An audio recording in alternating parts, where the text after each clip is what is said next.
wrong is it?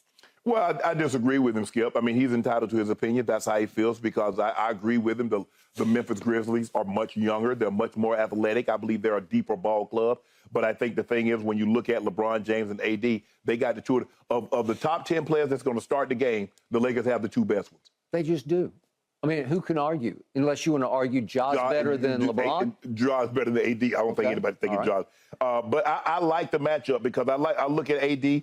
In 35 minutes, he went 28 and 19. And then in 35 minutes, he went 30 and 22. Against Memphis. Against Memphis. Yes, okay. Now, Ja struggled. Ja was 9 of 29. The game in L.A. in which they lost, and they were down big. And Schroeder ended up stealing the ball. Traps Bane, steals the ball, and get an and one. And then he goes 39, 10, and 10. I like the matchup. I just think the thing is that AD does AD things, and I know what LeBron's going to do. They have two of the top 10 playoff scoring averages in NBA history. LeBron averages 28.7. AD is a little over 27. That's pretty good. Normally, LeBron, you can pencil LeBron in for his average come playoff time. AD, if he's going to give us 24 and 15, we'll take that. He just has to be dominant on the boards and blocking shots. Make it very, very difficult. I like the matchup. I think the matchup is really a good matchup for the Lakers because at the end of the day, Skip, this is what we know. This is not like a regular season where you got the East Coast swing and you got to hit Miami and you come up through Orlando and then you go off to Atlanta and now you to Charlotte. Mm-hmm. You got one singular focus. You do. It's all about adjustments. Mm-hmm. And I like the Lakers. I think they're seasoned enough. I think they got a guy that has the highest basketball IQ, one of the top 2 or 3 highest basketball IQ ever. And in these moments, I think he's built for this. I like the Lakers. I disagree with this scout that's picking the Lakers to lose in 5. I like the Lakers in 7. Okay. I vehemently disagree because I got Lakers in 6 in this series, starting with the first point that you made. The 2 best players easily at the start of Sunday's game will be, of the 10 players on the floor, will be LeBron James and Anthony Davis. Now, to the coach's point about Ja Morant, I don't know if there's anyone on that Lakers team that can guard him. I vehemently disagree with that. You run hot and cold on Dennis Schroeder. Mm-hmm. My man Lil Wayne, big Lakers fan, he'll go back and forth on Schroeder. I think Laker Nation goes back and forth on Schroeder because he can run hot and cold shooting threes. I got to tell you, that little man is, number one, very clutch in fourth quarters. He made a big shot, obviously, the other night. He's made a lot of big shots, and he will make crucial fourth quarter free throws. Yeah. When he steps to the line, I am confident he's going to go swish, swish. Right. I don't want to jinx him. I'm going to knock on wood for him. But for the most part, he has proven himself to me in fourth quarters. Yeah. Right now, he's not even a starter for this team, but he is lightning quick. He can match Ja. I'm not going to say he's shutting him down. He can bother Ja Morant because he is pesky and pesty on defense. Right. He's got a little bit of Pat Bev without all the shenanigans and all the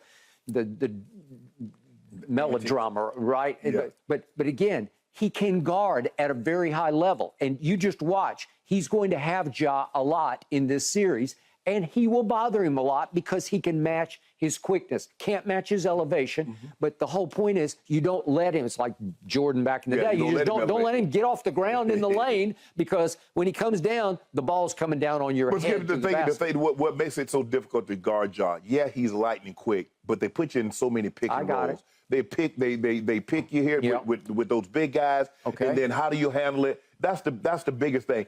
If Ja's going to be the shooting threes and shooting jumpers, Skip, you live with that. But you know he can kill you because he scores as many points in the paint like a big. He does. Well, that's how Tony Parker used to kill people. Tony Parker twice led the whole league in points in the paint. Tony Parker's 6'2". Yes. How you do that? Yes. Well, he's lightning to the glass. Yes. He's not going to dunk on you. No. Jaw'll dunk on you. But Tony would just lay it up off the glass, and he would beat the 7'2" guy to the glass. Yeah, and so that's Ja. With the flow, he got a nice flow game. He got a layup package. He does. He's good with left or the right hand. Okay, I got it. But remember, Ja went from 2 years ago shooting 30% from 3 to getting in the lab, watch this, shooting 34%, winning most improved player, and then reverting right back this year to 30%. Right. And then big picture, I'm into the sort of emotional side of these games. I don't think their team is as tight this year as it was last year because there's been a cloud over Ja all year. He's had one incident after another. Then he took his little sabbatical, whatever it was, a little hiatus, and he came back, maybe refreshed. I just think it sort of fractures your unity a little bit when you go through that much off-court drama, that they're not quite as tight as they were. They've taken on more and more of a villain role this year, and they love it, and they play to it. But listen, LeBron and AD, they scoff at villainy, right? They're not going to be affected by this. No. They're not going to let Dylan Brooks or Ja or name whoever down the bench get under their skin. Right. They just won't. Right. So game one, Memphis is a 3.5-point favorite on Sunday. It tips at noon Pacific. It'd be 3 East and what, 2 there? Yeah, 2 o'clock in Memphis. I like the Lakers to quote unquote steal game one because I think they won't steal it. I think they'll just go flat out win it. Right. I love LeBron with 4.5 days off to revitalize, refresh, regroup, and refocus on this team. They got through the one game that they had to win. LeBron hit the wall a little bit in the fourth quarter and overtime, but they survived it, and it was a crucial win just for the rest. Meanwhile, Memphis has been resting way too much for a whole week, and rest will turn into rust. So I think they might be a little shaky in the first quarter, and I don't think LeBron and AD will be shaky in the first quarter. I think they will stick it to them. I think they'll take control and stay in control enough to win game one. And once you win game one on the road, it tilts the whole series where it's advantage you. Yes. Because then all the pressure goes on the home team to survive game two. You definitely got to win game. You have to win game two, and now you're facing 3 and 4 back at the crypt. And here we go, right? Yep. Okay, so I'm all about the Lakers just on sheer proven big-time playoff poise and experience. Those two guys, boy, they've been in a lot of battles, especially LeBron. And listen, seriously, I stepped back this morning. I look at this. Is there a more dangerous 7 seed in the history of the NBA playoffs than the Los Angeles Lakers? Help me out. No, can you remember a 7 seed where I look at them and I say, could they go win the whole thing? Yes, they could win the whole thing. I don't think they will, but I think they're going to get to the conference finals. They're the 7 seed because they struggled all year. LeBron was in and out of the lineup, AD in and out of the lineup, and they needed a complete reset on the trade deadline in which they got rid of Russ, they got rid of Pat Bev, and they added a whole bunch of nice little pieces that fit. And all of a sudden, when LeBron was out for his month, guess who emerged? Austin Reeves emerged as a trustable, I can't go third star, but a third starter that you can really trust to be in attack mode on both ends of the floor. And all I care about is the LeBron implicitly trusts Austin Reeves, right? Yes. Okay. Oh, absolutely. Absolutely. Yeah. Reeves, he's earned that trust. He has. He's earned the trust with his play, the way he plays the game the right way. Yeah. Skip, they had a clip on him last night, and that it explains why he can score the basketball. He once dropped 41 in the game against TCU in college. Yeah. So you score 41 and you score. You mean for Oklahoma? Yeah, for Oklahoma. He started at Wichita State. But he stayed at Oklahoma for. I remember the game him against Oklahoma State, Cade Cunningham, and they was in a battle. I saw it. I watched it. So. I mean, the problem with Austin Reeves was he was like a 32% three-point shooter in college. He has turned himself into a deadly three-point shooter. He got a nice stroke. He's got a nice stroke, and he's got a clutch stroke that LeBron needs trustable snipers. Yes. I think he's got enough because Beasley I know he runs hot and cold, but he'll make some big threes for you.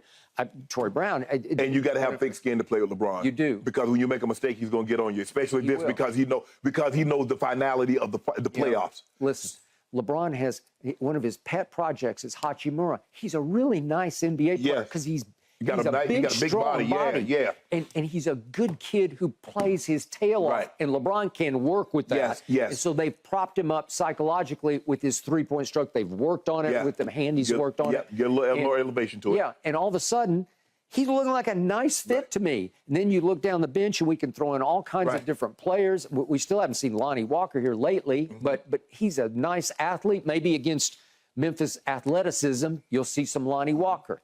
listen, Memphis will miss Steven Adams. It misses Brandon Clark. They're not quite the same they were a year ago.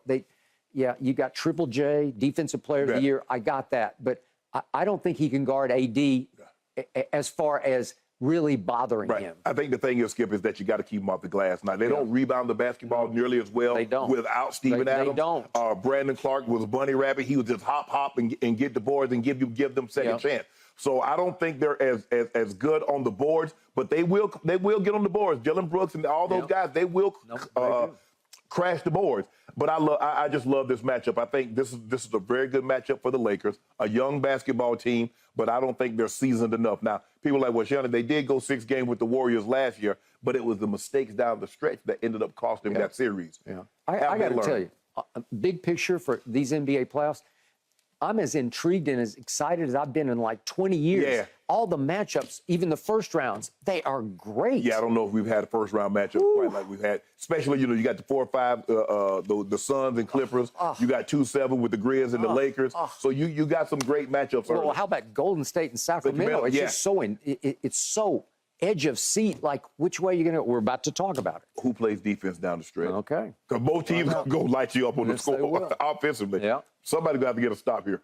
Thanks for watching, Undisputed fans. Subscribe here to get the very latest from Skip and Shannon. Plus, go watch a few segments from our other shows on FS1.